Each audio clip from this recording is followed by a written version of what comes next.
Chris, am I ready to go? Sure. I'll wait for your thumbs up.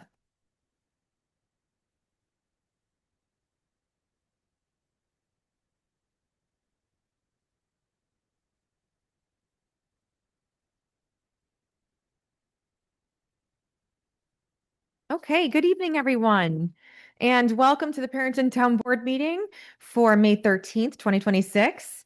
I'd like to call the meeting to order, and we'll start with the Pledge of Allegiance led by our very own Miss Sarah Masterson.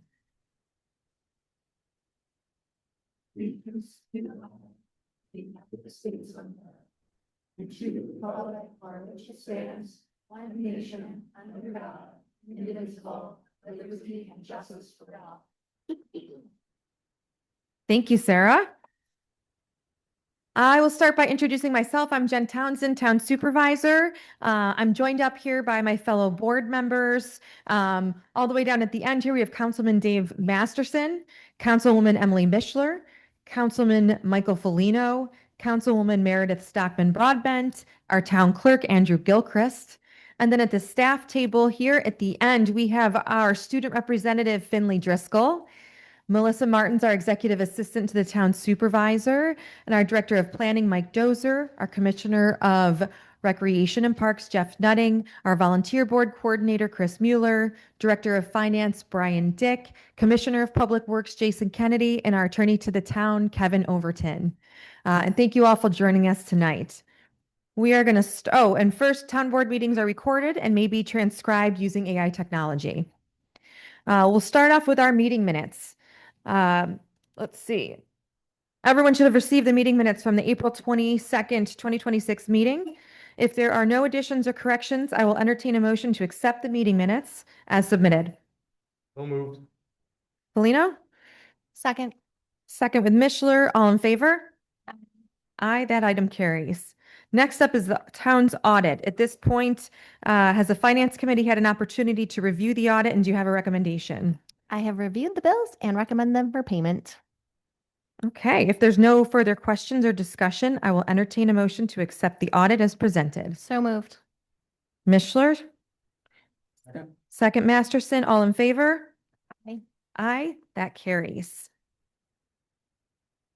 All right, next up, you should have received reports from the Director of Finance, Director of Buildings and Codes, Tax Receiver, and the Town Clerk for March, or sorry, not for March. What month is it? For April, right? Where am I?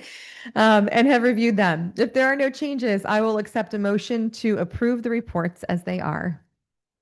So moved. So moved, Mr. Foligno. Stockman Broadbent, all in favor? Aye. Aye. That carries. Okay, next up is a proclamation recognizing and supporting the VFW Buddy Poppy program. We are honored tonight to be joined by representatives from VFW Post 8495 who are here to accept this proclamation on behalf of the organization. And I'm going to turn this over to Councilman Foligno to say a few words and present the proclamation. Well, first of all, I would like to thank all of our veterans, past and present, who have served. I want to acknowledge current Post Commander Eric Harrison and Vice Commander Jay Adderton, who joined us today. This is a important place in my heart, going back, and I'm a proud and active social member there to show my support. So this proclamation reads, "The Buddy Poppy has long stood as a symbol of remembrance, sacrifice, and gratitude, worn proudly by generations of Americans. It serves as a reminder of the men and women who gave their lives in service to our nation and of those who returned home carrying the lasting effects of their service. Since 1922, the Veterans of Foreign Wars has distributed the Buddy Poppy to honor fallen service members and to support veterans and their families. These poppies are assembled by disabled veterans, and donations received through their distribution directly assist veterans in need, as well as the widows and families of those who gave and made the ultimate sacrifice.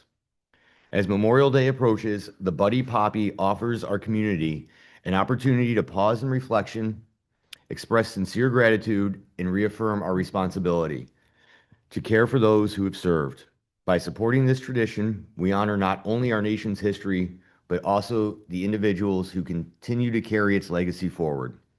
The town of Perinton is proud to recognize the important work of the veterans of foreign wars and to support the efforts that honor the dead by helping the living. We acknowledge the lasting impact of military service and the importance of standing with our veterans today and always. Now, therefore, we, Town Supervisor Jen Townsend, Town Clerk Andrew Gilchrist, and the Perinton Town Board do hereby recognize and support the VFW Buddy Poppy in the distribution in the town of Perinton and encourage all residents to contribute generously and to wear a Buddy Poppy as a symbol of remembrance, respect, and appreciation for the sacrifices made in defense of our freedoms. Signed this the 13th day of May in the year 2026. Thank you. If you gentlemen like to come up, please, and accept the proclamation. Thank you.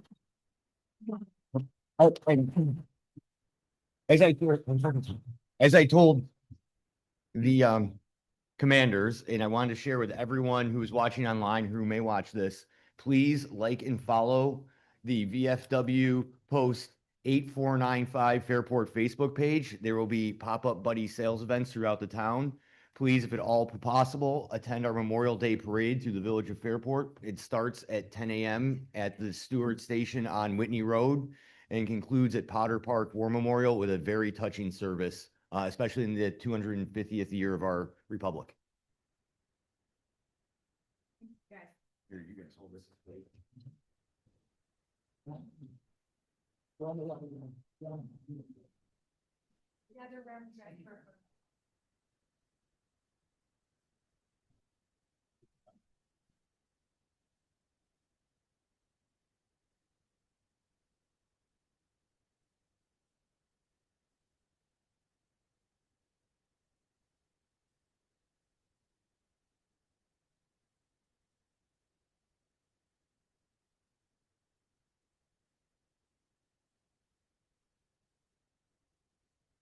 Thank you.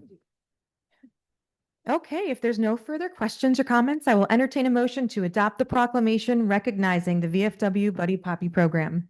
So moved. Second. Polino and Mishler, all in favor? Aye. Aye, that carries. Thank you very much, gentlemen. It was really special for you guys to be here today and to allow us to be a part of this with you. So thank you very much. Next up is a proclamation recognizing Apraxia Awareness Day. This item comes to us at the request of Councilwoman Meredith Stockman Broadbent, and I would like to thank her for bringing this forward and for the thoughtful memo that she shared with the board. Meredith, I'll pass it on to you. Yeah. First, I just want to say that the memo that's available online and in everyone's packet tonight explains even more about the Bushelot family, but especially about Owen, who is here tonight. And we're so happy that he's here tonight. We'll talk about this with the proclamation, but childhood apraxia of speech is a rare neurological speech disorder. And it's really a neat story for their family. Owen was born during the COVID-19 pandemic, their first child. So you can imagine that situation. And under, this, they were faced with challenges of caring for a newborn under these extraordinary circumstances, while also working to understand these developmental concerns. And at 22 months old, Owen began the process of a diagnosis and 6 months later was diagnosed. And since then, his family has worked tirelessly to help him. Now at 5 years old, Owen participates in speech therapy multiple times each week and attends a specialized preschool where he's supported by an exceptional team, including apraxia-trained speech-language pathologists, an occupational therapist, and a dedicated special education teacher. He's made so much progress. His mom shared that Owen's speech has improved tremendously, so much so that many people who meet him may not realize he has apraxia of speech.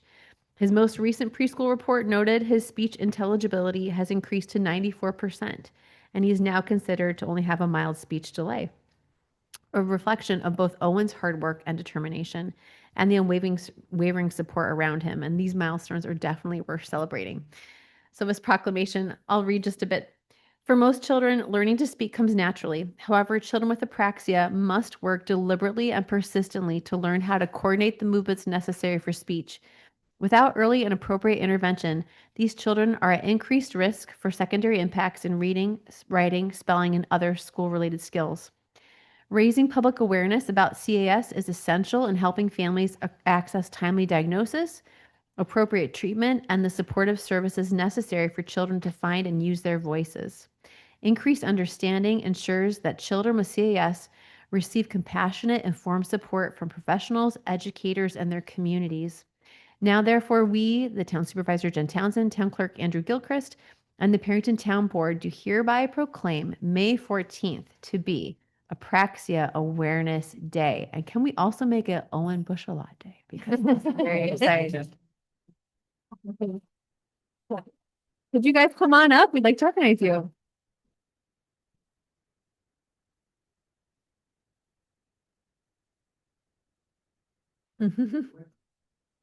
All right, come on up. Does you want all of us up there? I mean, we'll do that. Yeah. Yeah.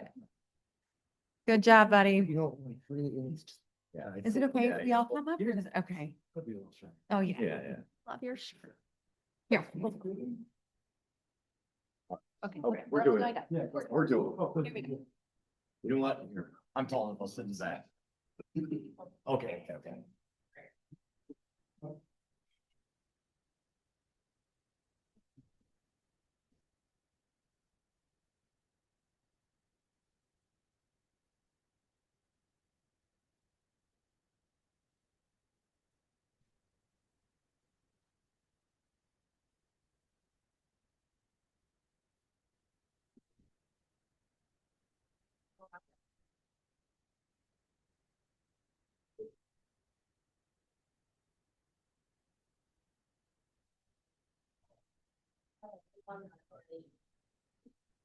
Oh, I work in an elementary school and I told all my speech and language teachers that we were doing this today, the proclamation, and they were so jealous. They were like, "That's amazing." Yes, yes. That's a little buddy. all right. Thanks, guys. He just told me that the Sabres won last night, so. Sabres Oh, fan. that's right. All right. I will now entertain a motion to adopt the proclamation recognizing Apraxia Awareness Day. So moved. Meredith, second. I'll second. Polino, all in favor? Aye. Aye, and that carries. Okay, next on the agenda is a presentation from the Fairport Parent Partnership on how we can continue to work together moving forward. You guys can start coming up. The partnership has long played an important role in supporting community development, economic vitality, tourism, communications, and collaboration among residents, businesses, nonprofits, the village, and the town. Tonight's presentation is an opportunity to talk about that work, look ahead, clarify our relationship, and discuss how we might continue our partnership in a more formalized way. In advance of this discussion, I asked the partnership to prepare a proposed service agreement for the board's review, and that draft has been provided to you and is intended as a starting point for discussion, outlining the scope of services, roles, and potential funding. This is not something that we are acting on tonight. The goal this evening is to hear from the partnership, ask questions, and begin a thoughtful conversation about this framework. At this point, I will turn it over to Nancy Regis from the Fairport Partnership for her presentation. Thank you guys for joining us. Oh, thank you so much, Supervisor Townsend. So happy to be here. As you said, Nancy Regis, I'm the director of the Fairport Parenting Partnership, and with me today is our board president, Phil Young. And we've had such a wonderful experience working with the town, and I'm so grateful for this opportunity to share with the community to understand more about what we do. First, I'd like to introduce, we have some of our board members here today. We have 7 on the board completely, but with us today is Kelly Wobser. We have Nate Romagnolo. We have, Will Harris, and of course, Phil and myself. One thing I'd like to do is just start with our vision statement of the partnership. We're a 501c3. We were started originally in the year 2000. In 2011, we became an individual not-for-profit with this 501c3 status. As we've evolved, our vision going forward today is to be New York State's premier canal town with a thriving community for residents, business, and visitors.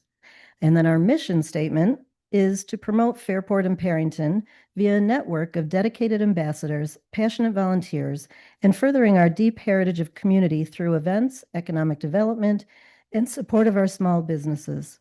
And so the activities of our organization we'll get into a little bit more, but now I'm going to let Phil take it away. Thank you, Nancy.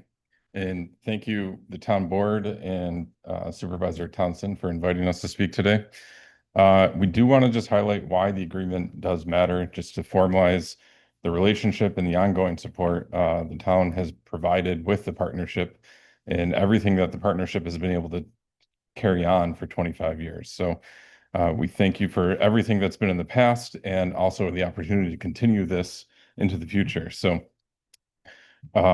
we do work on community development, economic vitality, tourism, stakeholder engagement, is just a piece. I mean, you certainly see Nancy all around town, involved in all the organizations that she gets involved with. Other clients that we have with Fairport Merchants Association, FPMA, everything that they do and everything that the partnership offers to be that marketing arm, tourism arm that really helps and support and brings commerce into both the village and the town, plays a pretty important role that is key to our community. Just want to touch base on the annual support of what the service agreement offers.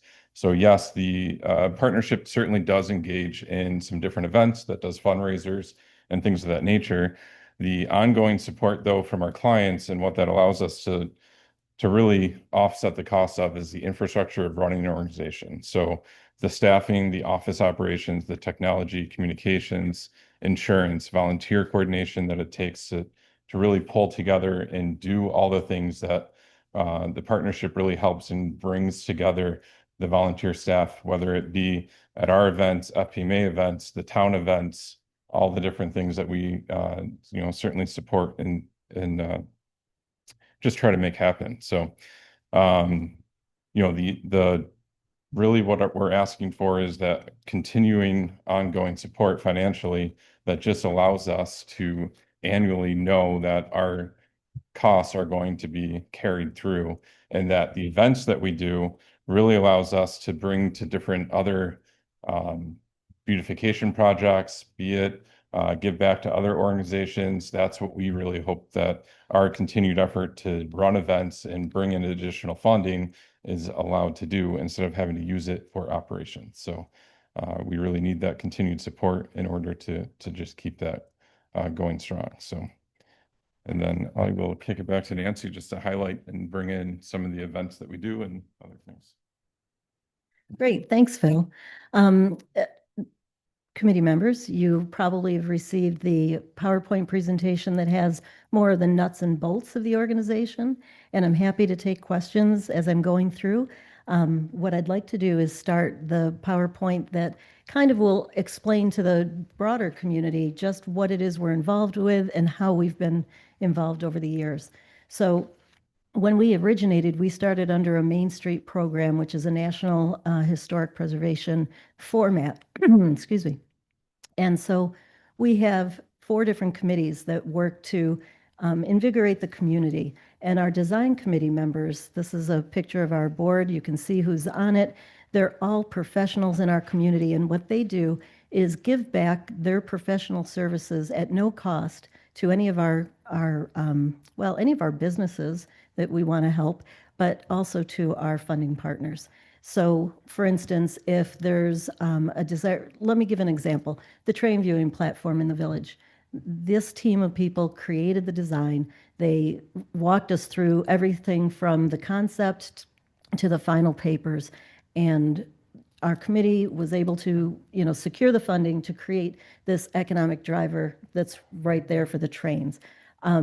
They've done it with historic interpretive signs. So if you're ever walking around and you stop and you look and you see the American Can Company looks like this and that, it began with the design and these professionals who are, it's one of the benefits of engaging with the partnership.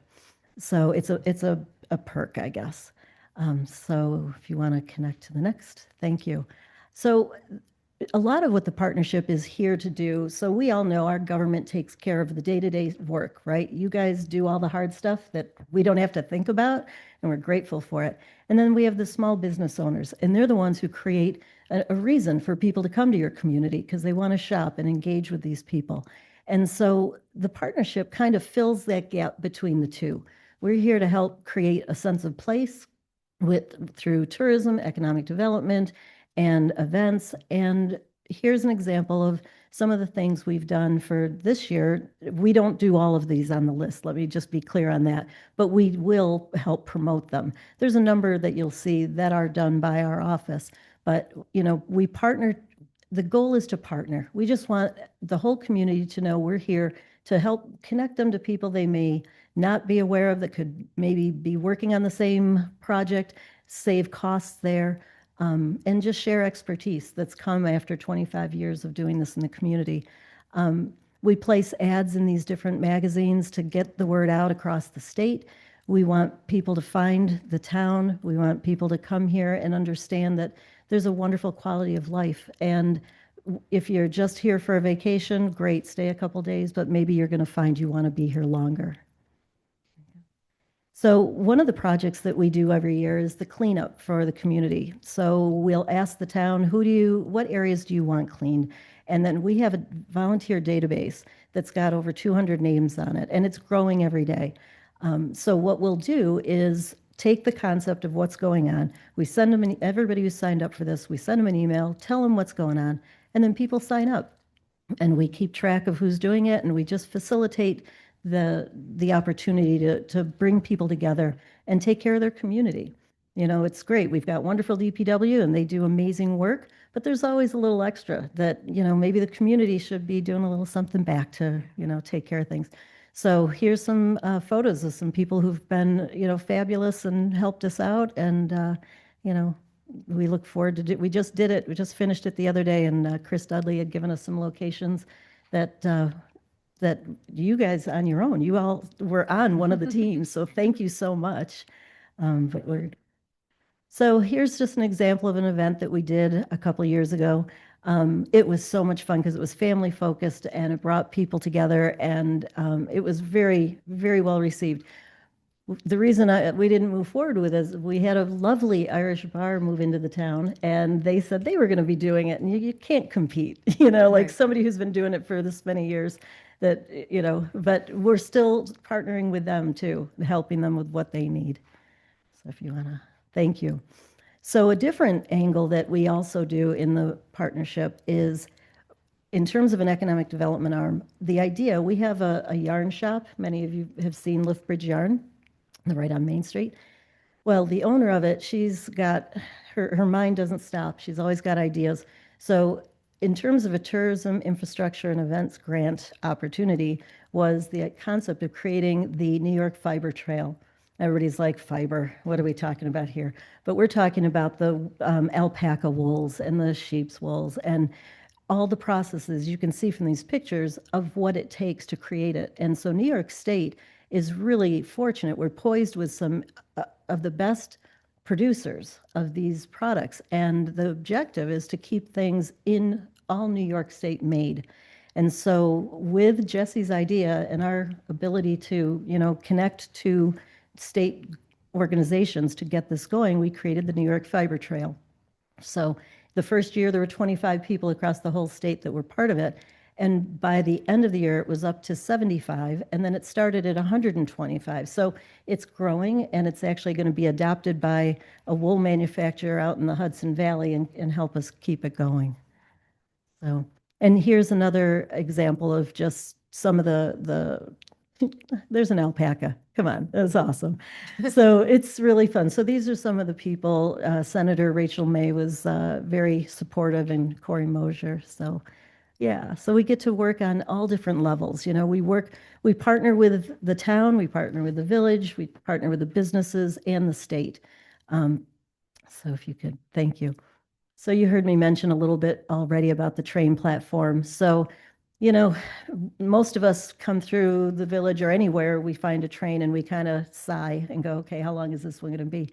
We see it and go, awesome. People have to stop and look left and right, and they're going to see the businesses on either side of them.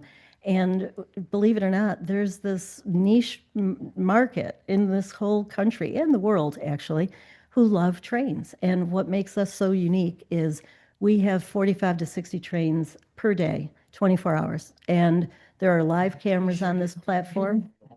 Yes, sure do. Absolutely. And even if you're not right here in the village to watch it, you can be home on your computer or your phone.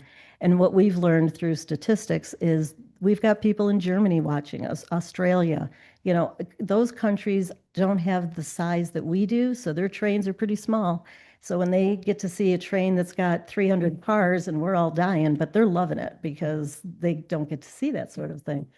John Kutchko just posted That's about the right. CSX Presidential Express train that came through. There was like hundreds of people. I'm like, what's going on? So CSX has got a special train They that do. is for their executives and VIP. It's like golden age of rail with like the Pullman cars that came through, and there was hundreds of people waiting for it. One of my favorite examples of how this helps with economic development is I was taking a leadership group on a tour and I was telling them about this and they looked at me like I was nuts, like who cares about a train thing? We get over to the platform and I start to explain some things. And this couple who is standing on the far corner, they come over and say, "Excuse me, we're here from Portland, Oregon. We've been watching your trains and we couldn't wait to come and see it in person." My God. Yes, and on a different day, there were two people from Massachusetts, both on either end of the platform, not talking to each other. They didn't know each other, but they came from Massachusetts to see this. So they're quiet, they're here, but they're spending money, you know, and that's what our objective is, to bring money from outside of our community. So in terms of economic development, I think it's been a wonderful addition. And so um, so here's another area, the Fairport Public Art Committee. And that's something I'm looking to talk with you all more about, how that can benefit the town. It started in the partnership office in our design committee. We created the documents, the formula, whatever it means for government documents. It was adopted by the village, and now I'm part of it along with a handful of others. And you'll see art installations that have slowly been started. And because we have the canal trail and it goes through both, you know, all of our communities, we have a vision. And so hopefully that'll turn into something more. But you know, it's just another opportunity that our organization has offered the community. Here's another event that happened now, I guess it's 2 years ago. The fife and drum people came from all over the world to perform here at the town amphitheater. And I was happy to help the local Palmyra group, oh, thank you, Towpath. That's right. Thank you. They were awesome people. And what they did is just created a really fun event here. And we're happy to continue to do that. So back when the partnership was really getting started in this vein, probably around the year 2010, the Potter Memorial, which we all know and love, was looking a little sad. And so that's what inspired us to start changing some of our purview, is how do we help raise money to get this fixed so that it honors the people appropriately. And one of the ways is that people are able to buy a brick that can go right in between the pillars over there. But we're so grateful to, you know, be able to have such a lovely place, and everybody came together to help make this work. And again, I'm going to keep saying we're all a team. You know, we all have the same zip code, we all have the same Fairport mailing address and school district. So the idea is we all benefit from partnering together. And here is an example of that. So here's the fun part about the partnership. We hold an annual Fairport Oktoberfest. It's in our 17th year. And the German Federation has been so supportive of our community that they tell me that this is their favorite Oktoberfest. I'm sure they say it to all the Oktoberfest.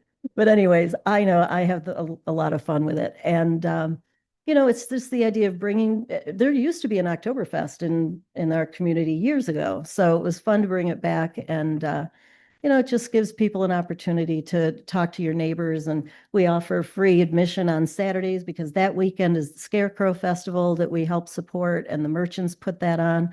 And the merchants also the art committee does a plein air event. So if you're around the last weekend of September, make sure you get out and come to the village for these events. You know, because one of the things we've heard over the years is that, you know, if you've got a strong downtown, then the entire community is going to be strong. So that, as much as there might be interest and energy going into the downtown, it doesn't mean that we aren't thinking and working to work with the town and the further out. For instance, the 4th of July parade. You know, we're thrilled to have been able to celebrate the bicentennial. I'm sorry, this was the eclipse year. And look, there's a train in there. These gentlemen have trains that you can actually sit on and ride if you drive out to their setting. It's in Wayne County somewhere. But you know, we're always happy to help the town because you do a fabulous job with the parade, and especially this year with the America 250, and there's the race in the morning and then the party in the park. So we're really excited to, you know, support in any way we can to work with you on that. So Cycle to Erie, oh my gosh, you guys kicked it up such a high notch when it moved to here at the town park, at Center Park. Cycle to Erie brings in anywhere between 600 to 750 people riding their bikes from Buffalo all the way to Albany on the Empire Trail. We used to call it the towpath, but that's still the towpath. And what they do is they come up, they come into the community, they come up through the right on the trail, cross over the pedestrian bridge, and come up through your trail behind the amphitheater.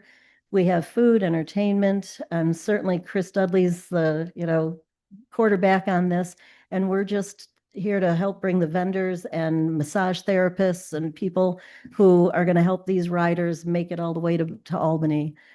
So when you see the yard filled with all the tents, that's what's going on. We have not been invaded. So a couple years ago, this was something we were really pleased that we could offer with our 501c3 status. So if people were looking to make donations to support this beautiful, amazing skate park that the town was building, we created a fund. So people could make tax deductible donations if your tax person agrees to that. And then we were able to, you know, give the money to the town to make this incredible asset. So every day, even in the winter, I've seen kids out there. So, you know, we hope to be able to support more if there's other things you want to do around this. And then, of course, you wrap up the holiday season and you've got Come Home for the Holidays. And we got Santa coming into town to light the tree and celebrate. The picture on the far right, well, center as well as the right side, is celebrating 3 business owners that had businesses that are over 50 years in business in this community, and their next generation is carrying it on. Oh. So it's really cool. We have Jean and Dick Biasi from So Creative, and their daughter Lisa is doing it. And you got Wayne and Patty Beckwith from Fairport Village Inn, and their son Kenny's doing an amazing job. And then Howard and his wife did the bike shop, RV&E, and Doug is carrying that on there. So yeah, Jean found her way onto Santa's lap. I don't know what she got, but but it was a fun day, and we certainly, you know, want to celebrate the businesses in our community. So yeah, so basically that is like an overview of the things that we're involved in, and there's a lot of different other things that are smaller or just day to day. And if we don't have exactly a person with the talent, we'll find them or we'll connect you, because it'll save the community money and it builds rapport. And so that's what we hope we can continue to do, because as Supervisor Townsend and I have had conversations about some of the projects that are important to the town right now. And when the time's ready, Yeah. we can talk about them. But there's great opportunity. So Yeah. I'm open to any questions if you want to. This is great. Thank you. Oh, thanks. I want to say a few things too. I know Nancy and I meet regularly. You know, the board's not as involved in sort of our day-to-day conversations, but ways that I have been engaging with the partnership and that we sort of as a town have been sort of inadvertently benefiting, not inadvertently, but obviously benefiting. We don't have an economic development arm for the town, right? Like the village does have a little bit of their own in some capacity. We don't have that here. And I have found that that's really important to me. I know also very important to many of our board members. And in my first 5 months in office, my doorway to the local business owners has been Nancy, right? So introducing me to people in the community, all the business owners, organizations, and that's been very valuable. Um, let's see what else. I have the design committee. I think that's an underutilized entity for the board. Absolutely. I don't know how much we've ever used it. I don't know if many people are as aware of it as they could or should be. But knowing that folks at the town, and obviously I know the village has their own involvement in use, but my goal is to pull you into the town too and see how do we benefit from that as a community. And I think that there's a lot of benefit that we can get as a board that maybe our local business owners can get to from that resource. What else do I have here? We're organizing community members. Something Nancy and I have been talking about recently is how we're doing a lot of planning. Like we're doing our sub area plans. We have a lot of stuff happening at the planning level for our community for a number of different areas.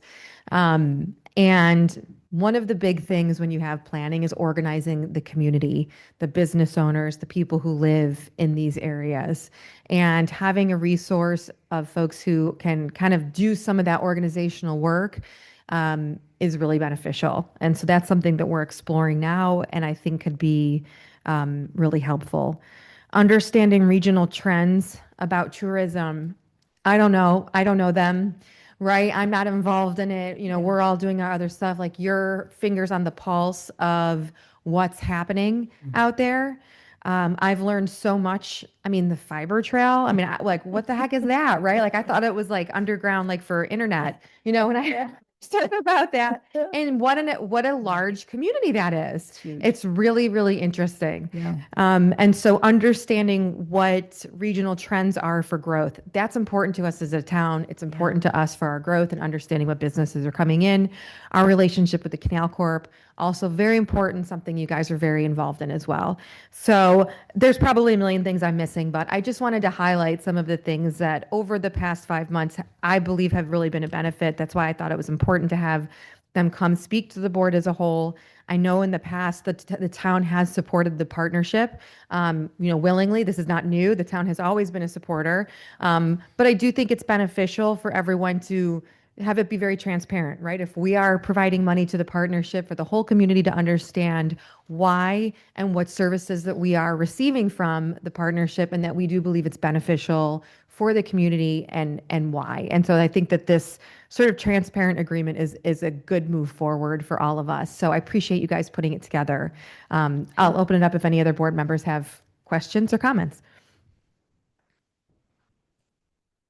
I'll take the lead, having worked with the partnership before on some of it. And to what Supervisor Townsend alluded, one of the things that I was looking forward to coming out the town board that would not be a cost to the taxpayers and utilizing this would be the Public Art Committee and looking and exploring public art stations, like various permanent installations, coordinating with town park Commissioner of Parks and Rec Nutting. I was thinking like permanent stands. It would be like a weather-resistant easel with a tray and some cup, or at like the top of Indian Hill, or at different spots where people could hike in with just, some paper and supplies and not have to carry an easel or another spot, some that are at differing heights.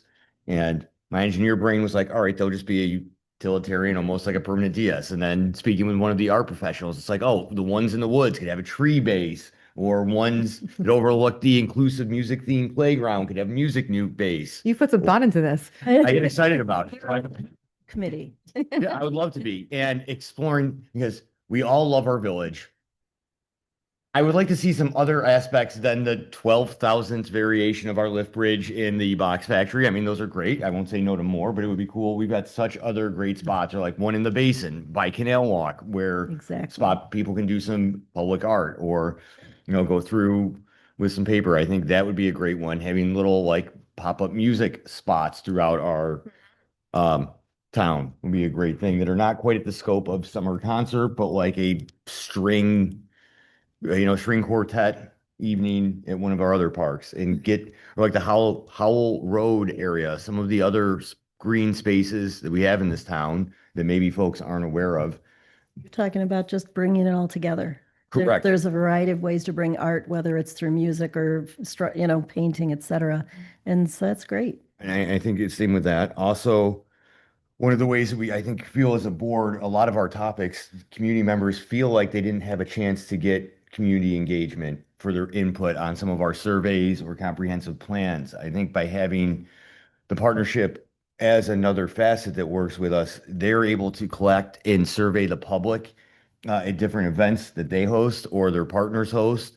And I think people are more likely to talk to a partnership or a group like this than they are to volunteer their opinions to a municipal firm. In the same factor, when we do try and gather that information, we're paying an engineering firm tens of thousands of dollars to survey that, and we're getting very low engagement or return on those surveys at that cost, where we could, I think, gather exponentially more organic and true community data through partnering with them for questionnaires on certain developments. And I think at that point, a lot of the residents will feel that their input is being heard in a much earlier stage in the process, as opposed to feeling like this was something that was already predetermined. The design committee, I think, could be helpful with continuation and branding. I think the village could have utilized your guys for the entrance to village signs instead of what is currently there. I think that would have been a beneficial choice. And as we go throughout that, the coordination with the Canal Corp is superior in terms of getting to the right people. And if we ever do get to have a Canal Winter Festival and something along the way, maybe not quite on the canal, but I think they would be a great partner. That's still percolating in the back of some sort of winter festival somewhere in the town. I think they would be a great liaison and conduit for that. And for private citizens who would like to engage and advocate for the Canal Corp, that would be the appropriate partner to channel through. I don't want to jump in, but you just made me think of something. Since the steamers are here, I think there's value to the understanding the love and attention you've showed the village to be able to show that to our other areas of Perinton who've maybe been a bit forgotten. Right. And I think there's something valuable to that. So I want to thank Karen, because Karen was and Dick, you both have been so incredibly supportive of the Merchants Association and the partnership. And Karen went door to door, working to bring in more businesses to That's engage awesome. the basin. And we've had a conversation about getting back into that. So Yeah. I am thrilled that we could possibly make that a That's next great. reality. Sorry, I didn't mean to jump in there. Oh, sorry, go ahead, Dave. Go ahead. No. Oh, just briefly, just want to thank you for all you've done. I feel like when I think of what the partnership has done, I think of a lot of things in the village that while I live right outside the village, I use these things all the time and I appreciate the beauty. Thank you. To back up what Jen said, I said the town could use a little of the partnership design sparkle, I think. There's so many beautiful things in the town, but especially along the Erie Canal corridor, when you talk about making the canal making Fairport Perinton the premier canal destination, we're under so much pressure with development Yeah. and just making sure that we get this next stage right in our town's history. Right. And having you partner with us, I think would be so great because you guys really do a good you. job. Thank you. And then I echo everything Mike said.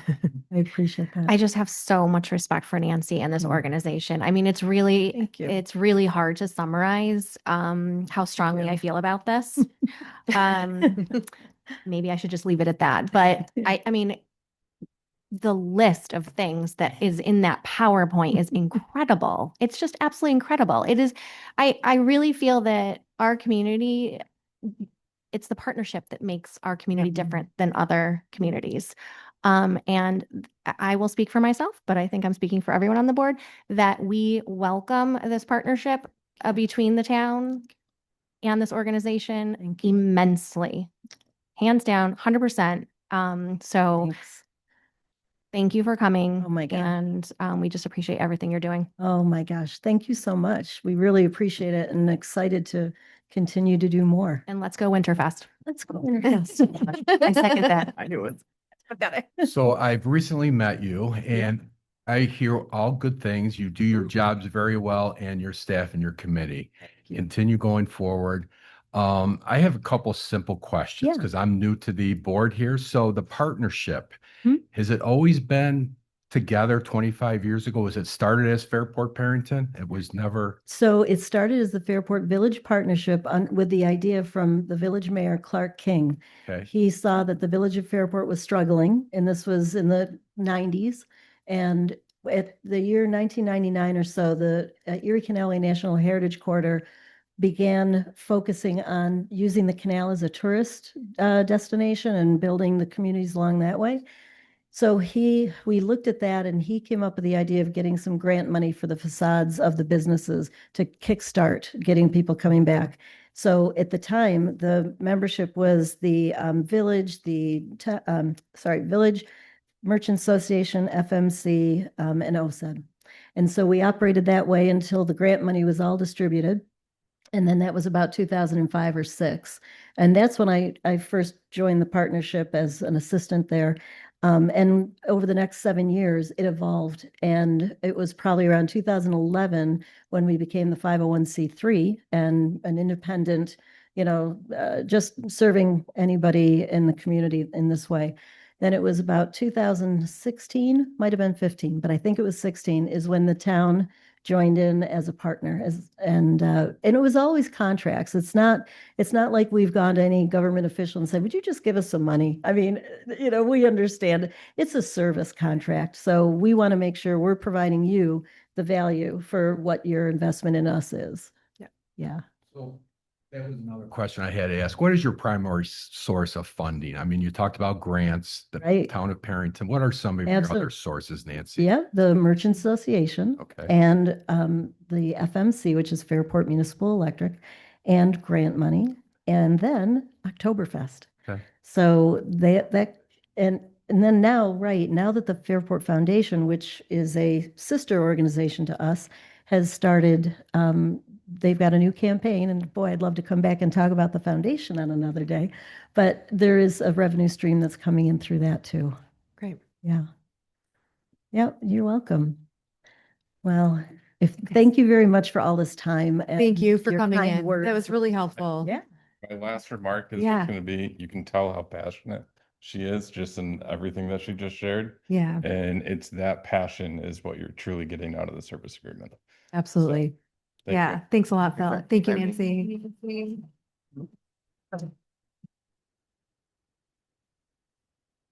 Okay, we don't have any action on that, so I'll move on to our next agenda item. We have authorization requests from our Recreation and Parks Department regarding HVAC preventative maintenance and service contracts. This is a less exciting topic. Every 3 years, right, the town goes out to bid for a comprehensive preventative maintenance and service agreement covering our building mechanical systems. This includes HVAC preventative maintenance, required backflow preventer inspections and certifications, and an established hourly service rate for repairs and other work that may fall outside the bid scope.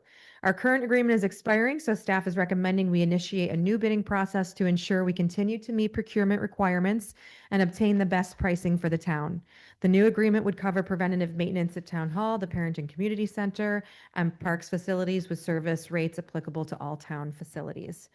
The Recreation and Parks Department intends to mail bid specifications on June 1st, with bids opened on June 21st. Following that, staff anticipates bringing a recommendation back to the town board for approval at our July 6th meeting. Tonight, the specific request before us is authorization to proceed with bidding and to publish legal notice in the June 1st edition of the Daily Record. I will open this up to the board for any questions or discussion. No, if there's none, I'll entertain. Oh, Real quick, I I don't know why I didn't think you'd have one. yes. So number one on this statement says backflow prevention testing. I remember when we discussed, this was prior to your time on the board and Dave and Emily's, but at the time we were paying an annual contract for town backflow inspection services at almost $1,200 a year, where a 3-year certification cost for one of our town employees would have been $700, and that would be for those 3 years who could test all of our devices. And did that individual ever receive that certification? No, we haven't gotten to that point. That individual has significant responsibilities. We had not been able to build that into his workflow. Is there a competent member of the public department works in specifically probably in the sewer department who would have water work familiarity that would, Commissioner Kennedy?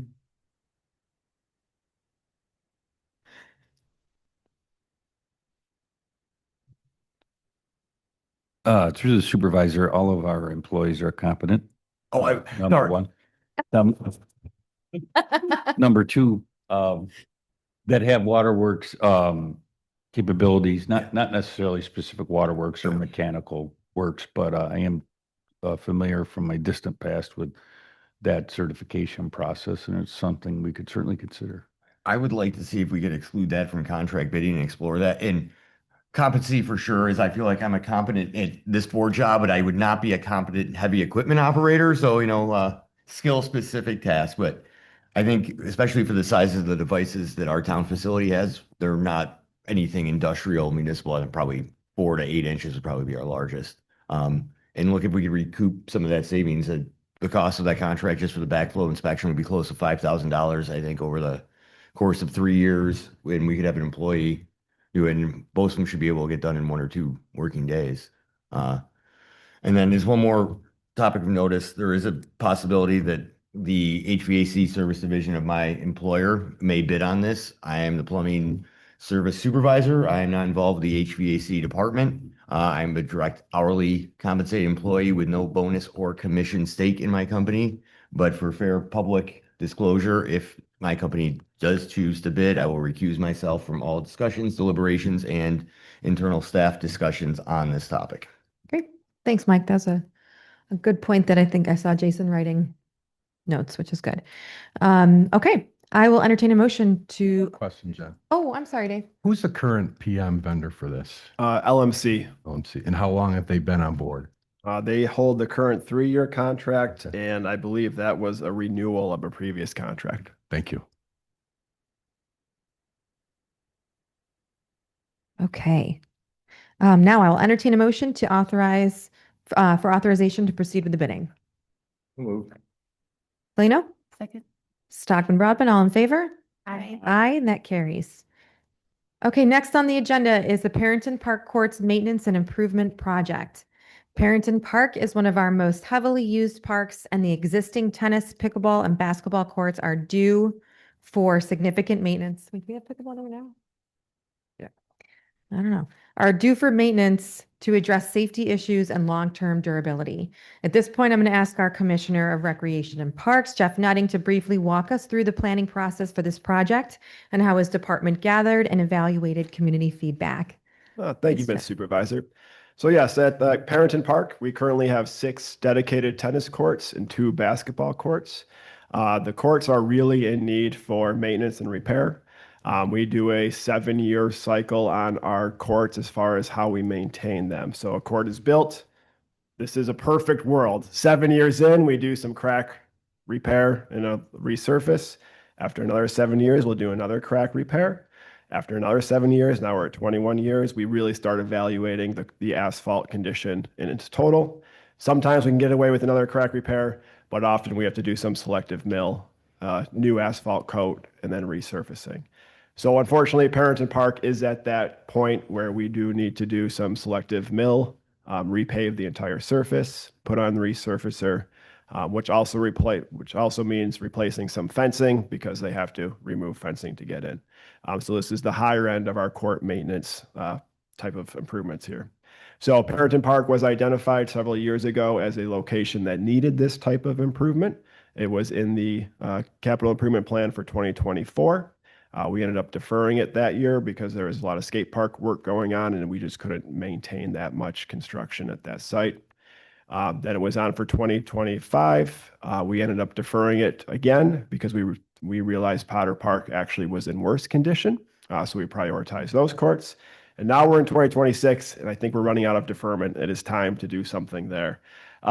So we always review our amenities whenever we do maintenance projects like this. Several years ago at Fellows Road Park, when we did a similar repair, we recognized the growing need of pickleball courts in our community.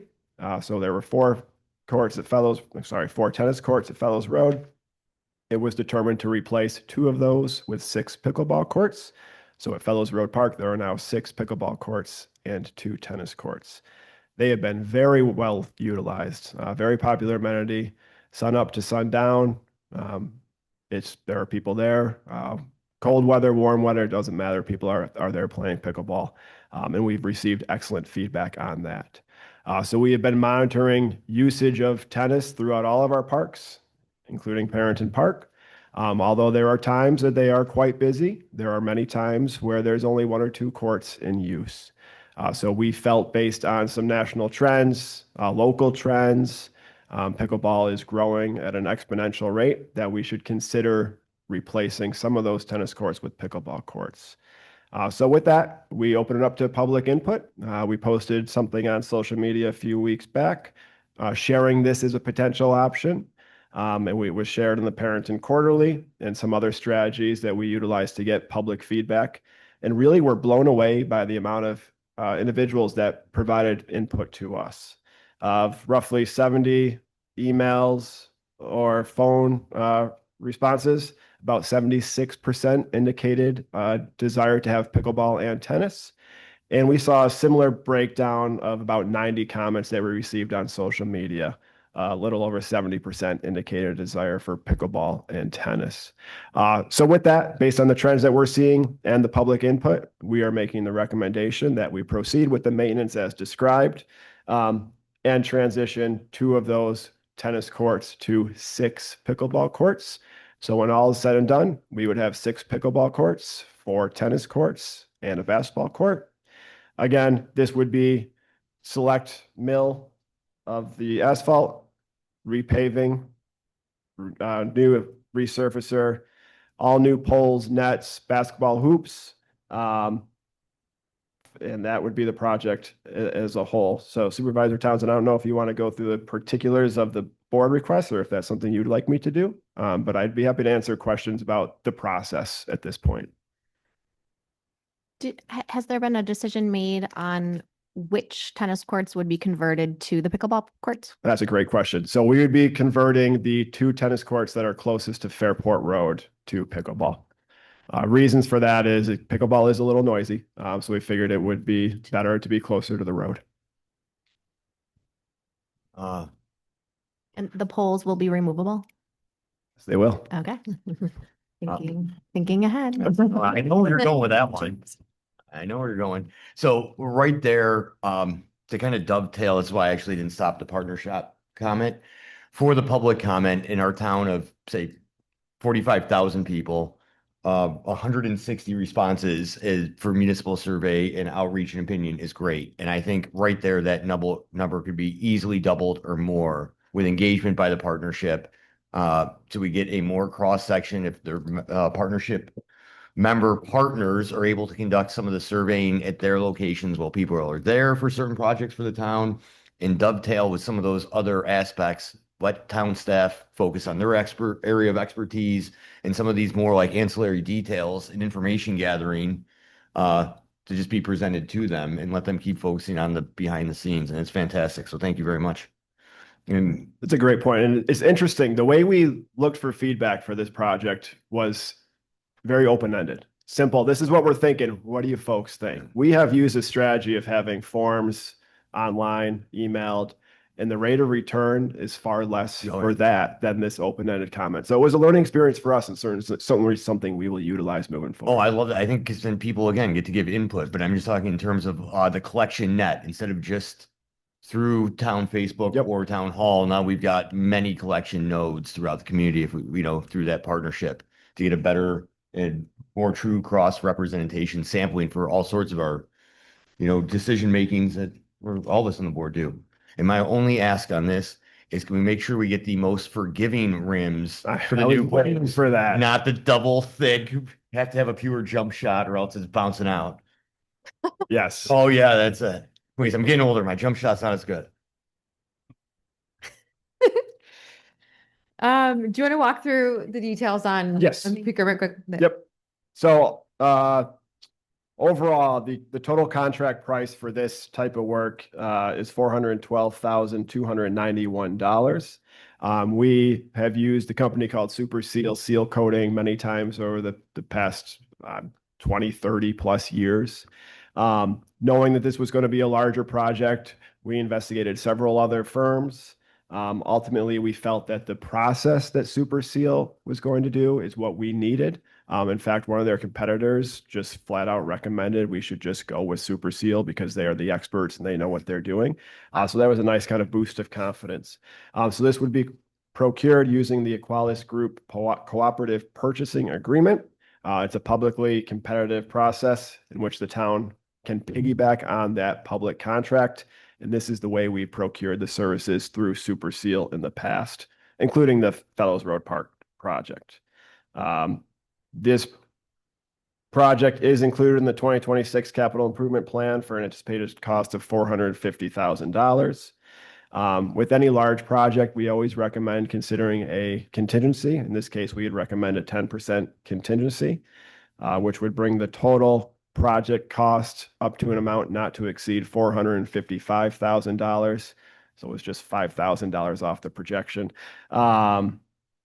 Within that is replacement of 192 linear feet of 10-foot divider chain link fence, the asphalt overlay of the pickleball, tennis, and basketball courts, installation of all tennis, pickleball posts and nets and 2 basketball hoops, and the acrylic resurface and painting of all sports surface supplies. So the board actions we're seeking tonight, one would be to authorize the contract with Super Seal Coating for the project. And second, authorize a transfer from the Parks Improvement Fund, Fund 70, of an amount not to exceed $455,000, and approve the following budget amendments. First, increase the Recreation and Parks Equipment and Capital Outlay account 03711000200 by $455,000.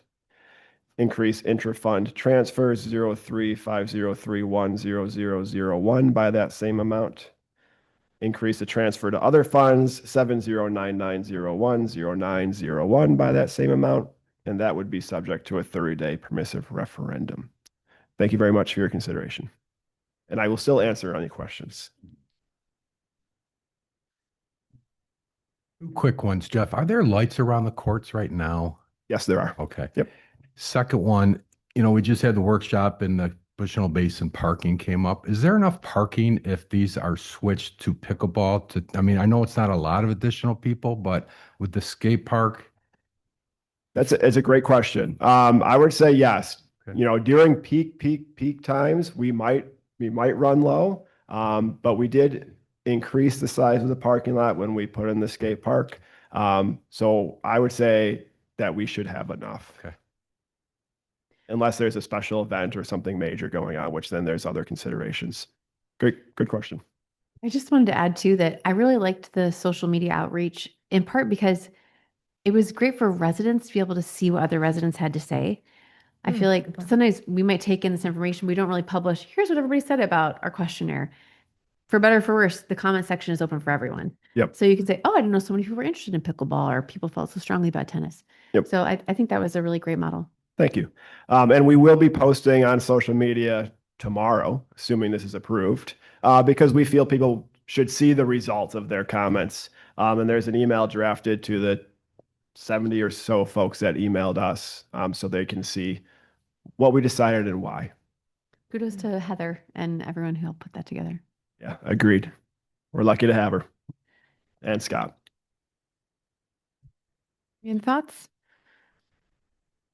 I appreciate that you're writing an email back to everybody who responded to you and like closing the loop on that communication. I think that's fantastic. Yeah. But then they have a mechanism to respond to me. So that 30% that wasn't Right. supportive, Right. it's all good. Okay. I don't know if I should wait for Mike before I make the motion. He's right there. Okay. Tickle in the throat. Oh, perfect timing. So, okay, now I'll entertain a motion to authorize the town of Perinton to enter into a contract with Super Seal Coating for the Perinton Park Court Maintenance and Improvement Project in an amount not to exceed $455,000, which includes an approximate 10% contingency. And for the budget amendments for this project to be funded through the Parks Improvement Fund, and the budget amendments as stated by Commissioner Nutting. I won't reread those. Is there a motion? So moved. Meredith, Emily? Okay, all in favor? Aye. Aye, that carries. Thank you all. Thank you. Thank you. Okay, let's see. Hold on, two more items here. Okay, next on the agenda is a procedural seeker item related to the proposed Powder Mill Apartments project at 1151 Pittsford Victor Road. The applicant has submitted a special use permit application proposing the demolition of an existing office building within the Powder Mill Office Park and the construction of a 3-story, 39-unit multifamily apartment building. As outlined in the memo provided to the board, this item is to allow the town board to formally declare its intent to serve as lead agency under the State Environmental Quality Review Act, or SEQR, for this project. Designation as lead agency allows the town board to coordinate the environmental review, determine the appropriate SEQR classification, and identify what level of environmental analysis is required. This action is procedural in nature and does not approve the project, nor does it predetermine any future findings or approvals. It simply establishes the town board as a coordinating agency for the SEQR process. Is there any discussion on this before moving forward with the motion? No? Okay, if there's no questions, then I'll entertain a motion to declare the town board's intent to act as lead agency for the special use permit application for the proposed demolition of the existing office building with the Powder Mill Office Park and the construction of the 3-story, 39-unit multifamily apartment building. I move that we approve, or is there a motion that we approve the resolution as prepared by the attorney to the town? Dave? So moved. All right. Meredith, all in favor? Aye. Aye. Aye. That item carries. Okay, last up, local law change here. We have a proposed local law amendment relating to the High Acres landfill special use permit. As the board knows, the current special use permit for High Acres expires on August 22nd, 2026, and the applicant has submitted its renewal application to the Zoning Board of Appeals. In advance of that review, I'm bringing forward a targeted and procedural amendment to the town code provision that governs the duration of the landfill special use permit. Specifically, the attorney to the town has prepared a draft local law amending Chapter 208 of the town code to allow a landfill special use permit to expire after 6 years instead of 5. I want to be very clear about the scope of this proposal. The change would affect only the length of the permit term. It would not modify operational standards, enforcement authority, monitoring requirements, or compliance obligations. The purpose of this 1-year adjustment allows the town and the zoning board to avoid a rush decision and instead ensures that we'll have the ability to conduct a meaningful and diligent and public engagement before acting on the special use permit. It also gives the town the ability to observe and consider how the New York State DEC acts on its own permit for High Acres and to factor that decision into our local review. They have not issued their own permit yet. Finally, it allows us to review the special use permit and the community host agreement concurrently, ensuring that those two documents are aligned and reinforce one another when it comes to enforcement, mitigation, reporting, and remedies. Our intention in bringing this forward is not to prejudice the outcome of any future permit renewal. Rather, it is to ensure that the board, our residents, and all involved agencies have adequate time, alignment, and process before making a decision of this magnitude. Tonight, the draft local law prepared by council is before you for review and discussion. I'd like to pause here and ask whether the board has any questions or concerns with the draft law as presented. If not, the action that we would be taking would be to schedule the public hearing. Is there any questions? No Or questions, comments? Just comments. Yeah, I comments think, too. by doing so, it would simplify the administrative process of both of these. I think also aligning them could potentially give us the most current regulations at the exact same time, which seems really sensible. And it also to me seems like this would enhance communication. It's all happening at the same time, communication between residents, communication between waste management. Three, I think, pretty strong reasons to do this. Yeah, great, thanks. I do have one question, and that's where, looking at this, so that would mean it would extend for this current permit, instead of the expiration of August 26, it would expire August of 2027. Correct. Okay.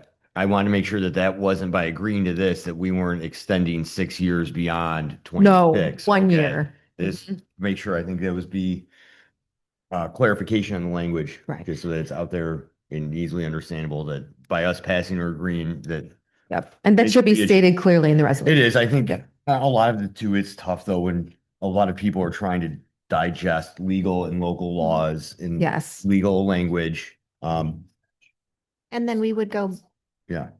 back to the 5-year agreement for the special use permit. we would be changing the local law, just changing the local law. Because then they both would align. Yeah, Oh, okay. So, Okay. assuming that this board elected to renew the special use permit at the end of next year, it would be for a 6-year period in lieu of 5-year period. This changes that I understand. permit term from 5 years. To 6 years moving forward. It just happens that the net effect as it relates to this permit is it pushes it out. I understand. Just the one, but you're going, just the 1 year is not extended beyond. Okay, but that also gives us the ability, we don't have to make a snap decision within the next 4 months, a year before the host agreement is then up. So we can also at that point, I think, would help the town board represent and negotiate for our residents' rights at both things concurrently in terms of the contribution back to the community at the Mhm. same time. A permit is a pretty powerful thing to help make sure you've got a very good community benefit. If you've got your permit locked up for another 5 years, when that contract comes up for negotiation, the difference of balance and negotiation changes. right. Right. I'm not sure if when we send out public notice for the public hearing, if it will reach to the houses nearby, like if, when we have to send out I guess, This is. oh, yeah, we wouldn't need to. It's not Okay. the project itself. Right. it's the whole- Okay. Okay, gotcha. So there'll be town notification. Yeah. townwide. So it might help to get ahead and really kind of talk to those residents or send a Right. message out social media or something like that, letting them know this is Right. so we can better represent them and make a better decision. It's not kind of us rolling over and Right. Right. That's a very good point. Great call and proactive. The thing is. Yeah. Nothing about the issues of change at all, doesn't it? Yep. And I think the zoning board, to have to make a decision right now, they should have the ability to benefit from the public engagement that we're going to do too. Yeah. Right. For To have them, everybody be able to navigate that, take those thoughts, and to have each document bolster one another. I find it hard to be in a position to negotiate if they already have their permit. Yeah. So, Great idea. okay, so if the board, is there any other questions? If not, if you're comfortable with the draft language, the next step in the process is to schedule the public hearing. So I'll entertain a motion to do that. So moved. Okay, Meredith and Emily, all in favor? Aye. Aye, and that carries. Okay, last up is the end of permissive referendums. So I'm going to list off the permissive referendums that that are ending. We have the Whitebrook Nature Area Boardwalk Project, the 2026 IT operations, the 2026 Recreation and Parks Equipment, the 2026 Highway DPW Equipment, Part Town, oh no, that's it, yep. And the 2026 Highway DPW Equipment. Do I need to read this whole thing? Should I be reading this one? You Oh, don't need to read the emails. just general? It's just the general, for the general account. And the 2026 sewer operations. And then lastly, the recreation programming software, ActiveNet. And all the amounts and funds were in the package in the referendum, so are available for public and will be in the minutes. Okay, that is the last item on our agenda. Updates. I have two quick updates. One is Mighty Machine Mania was this past weekend, and I had not been since my daughter was 2, and that was many years ago.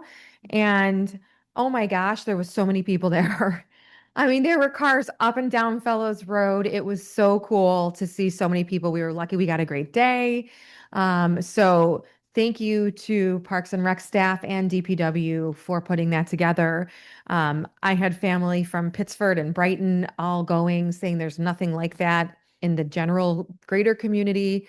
How cool it was that the operators of the machinery and vehicles were there to talk about their experience operating it, which was so cool. So I just wanted to point that out. Next up, the town board entryway project is taking off here soon. So just updating folks on that. This will be beginning the week of May 18th, which is soon. That's next week. This week. I don't know what day it is. We will be beginning the multi-phase project to improve the entrances, sidewalks, parking areas, lighting, drainage, and landscaping around Town Hall. There should be some signs up for people to see even more soon. These upgrades are going to improve accessibility, pedestrian safety, and the overall visitor experience. I will say in my 5 months here, I have seen a number of people trip and fall on their way into our building. So it's aging. Getting in and out is not overly safe for people with mobility issues. And so this is a really great expense that we're going to have. I want to give credit to former Supervisor Kieran Hanna for getting this started and for Joe Morelli's office for getting the funding for us. But I'm really excited that we're going to be able to see it through now. So more updates to that will be coming. The first phase is going to be the town hall entrance and the north entrance to the community center. So there'll always be two entrances open, is that's correct, right? So there'll always be two entrances available throughout the whole project. Let's see, town hall, the recreation programs, activities, and town services will all stay on, continued on their regular schedules. Nothing will be impacted. So excuse our dust, but it's a worthwhile project. Any other board updates? I only have one because this will be the last meeting before the Memorial Day parade. Our final May meeting will be the day after. Officially, the parade begins at 10 a.m., like I said, but at 9 a.m. at the Fairport Stewart Station, which is the one on Whitney Road, is a very beautiful, touching ceremony put on by the Fairport Fire Department for our surrounding Bushnell's Basin, Egypt, I believe Penfield, East Rochester departments also come, where we honor the moving touching ceremony, honor those members of all of those volunteer companies who have since passed on in the previous year, and the hundreds of years are combined amongst all of them to keep all of our communities safe. That is from 9 to about 9:45, and then the parade, to reiterate, starts at 10 a.m. Back to our traditional parade route. Now that the Village of Fairport is finally done, there's plenty of new, great parade viewing seats down Main Street, again with a very touching ceremony begins at 11 a.m. at Powder Park Memorial. Right, thanks. Just real quick, recycle day is this Saturday, right. starting at 7:30, right? Is it that early? Yeah. Okay, 7:30 to noon at our DPW, hazardous waste. So come, I think we're all going to be there. Do you need to have an appointment to go?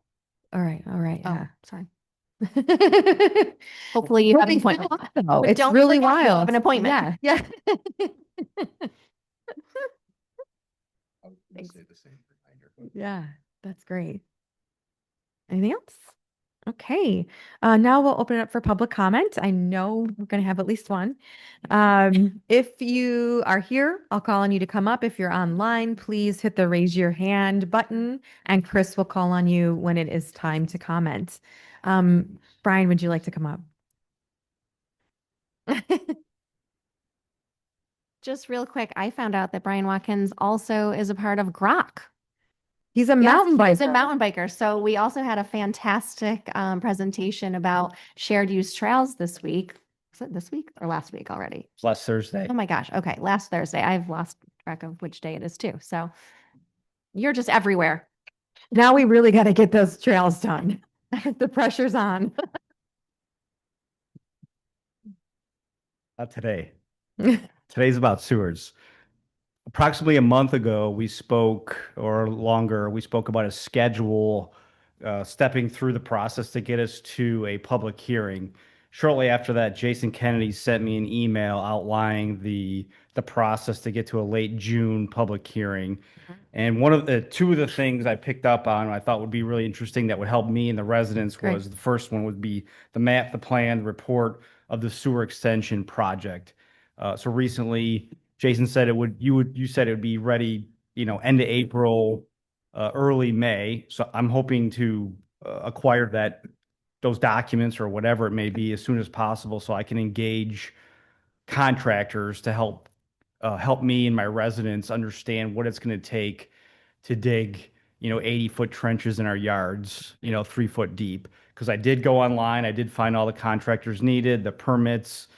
I've talked to other folks about this type of situation, trying to estimate costs without actually making the calls to the contractor. So I do have a reasonable idea what this is going to impact, how it's going to impact me. Right.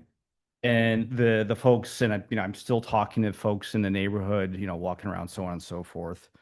So that would be helpful to me to have, even if it was a draft, I would still take it. 80%, 75% done. I'm still, I'm not going to hold anybody to the information, but to have knowledge of that and to share with the neighbors would put their minds at ease. So I'm the one here kind of communicating to all of you, and a lot of other people are looking to me for answers, and sometimes I can't give them to them, and they're yelling at me like I'm, the leader of this. I'm just the guy who shows up here. Well, by de facto, you are. Yeah, right. I guess you're right. I will tell you this, we have yet to see any of that information. So when it is available, we will be in contact. I'm kind of as the sewer guy on the board. Well, you're not wrong. I got you. It's all off tonight. I got did you. not have that afternoon cup of coffee. I should have stopped at steamer. That when it is not quite a rough draft, when I do receive authorization from Commissioner Kennedy in the department, we don't want something. I understand draft would be acceptable, but unfortunately, this is not a writer's workshop. We can't release to the public until it's something we're gonna be able to provide and adequately act upon. But when it does happen, and if you're tired of those, I think you should have my email from that card. You can direct any of their comments or questions to my inbox. Okay, I will do that. Do you check that email inbox every day? Multiple times a day. Okay, got it. I'll send you an email. I'm taking a note so I remember. Please do. I did receive your other one. You did? And I did send a voicemail, but Oh, you did? Yeah. Oh, I probably put the wrong phone number down then. I've done that before. It happens. My phone often auto corrects me. Yeah. Oh, that's I'll send another one. Thanks, Mike. Yeah, thank you. So the other bullet that I found also interesting was, or I'm curious about, is the financial forecast and plan. Since I know that can't do anything without money, that we, Jason and team, it was communicated to me that sometime in May, early June, that there would be information and what was needed to go forward and funding. And I was wondering what the status of that is, and if there's any dependencies that, I can help with. I assume not, but I'll say it anyways. I want to make sure that, $8 million is a lot of money. $3.5 million per project is, it doesn't seem like a lot of money in the grand scheme of things, but it is, right? It's a lot of money to pull out of a savings account, if you will. right. We have been working through the information about how we bond it and the impact to the greater community and the sewer fees and all of that. So I don't know if we finalize that with everybody yet or not. I'll actually ask Brian that. Just this week, I provided Yeah. our financial consultants some updated numbers, and hopefully they'll be getting back to us in the next week or two, and then be sharing that with the rest of the board. Yeah, but we've been working through it. We've had a few meetings on it so far, and so it should be wrapping up here. Thank you. Yeah. I think he did mention, Finance Director Dick did mention that was going out this week. And I know you guys have been coming for years and kind of hearing the same thing, but independently, I do remember seeing some notice of that. They were submitting for analytics. Okay, thank you. Appreciate that. I asked for these documents because I want to see evidence of project progress, of course. I trust everyone, but trust by verification by seeing said information is comforting to me, knowing that it moves forward. So I appreciate you being forthcoming with that information. So thank you. One other I don't know if it's the last thing, but it's my next thing is the public hearing initially was scheduled for the end of June. I noticed that the meetings have been readjusted and the meetings have now kind of shifted forward into June. I think it's like June 2nd, 3rd. Right, because we changed the Monday. Yeah, and meeting. 13th. I think we said that maybe the 23rd or 4th, something like that towards the end of the month. I don't know if that was still the plan or if it was going to move forward, move out into July.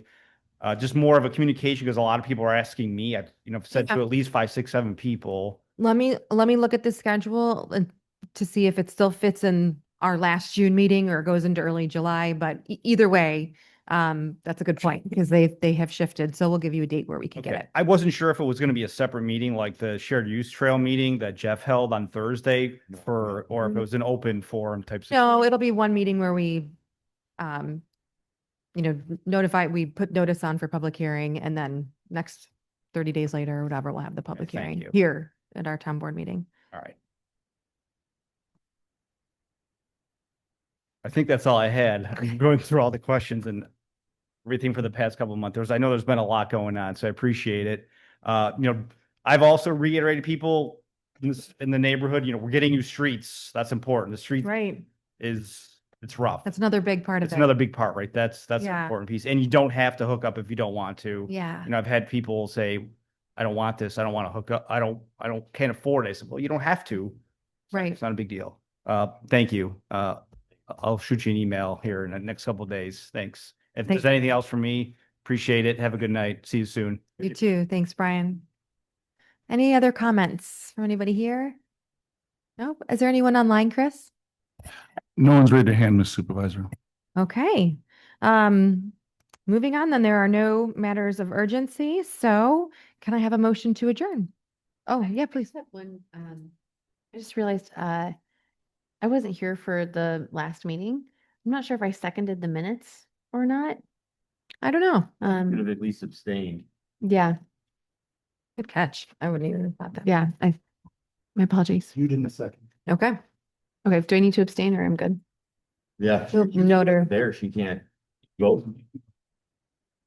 Yep. Yeah. Okay, Here we go. For the record. I abstain. One abstention. Great. Thanks. Good catch. Okay. If there's nothing further, I'll take a motion to adjourn. So moved. Second. Second, all in favor? Aye. Aye, that carries. Our next board meeting will be May 27th at 7 p.m. right here. Thank you, everyone.